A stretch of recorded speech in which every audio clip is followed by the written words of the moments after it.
What's up, guys? It's your boy Alex here, and today we're coming back to do something different. It's going to be a cooking video.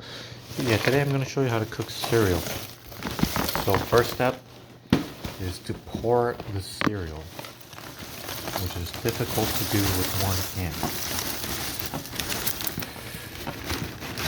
While I'm doing this, I'd like to thank today's sponsor, Kellogg's, for supplying the cereal. Just kidding, I bought it at Costco. Alright, you know what? Give me one sec.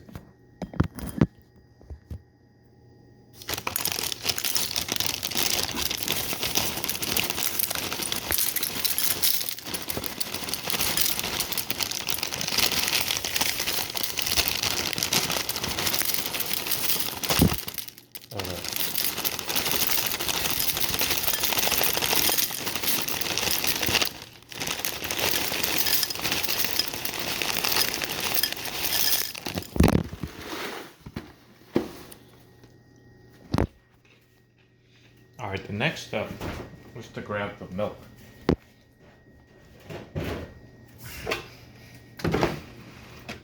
Now what you want to do is pour the milk into the cereal.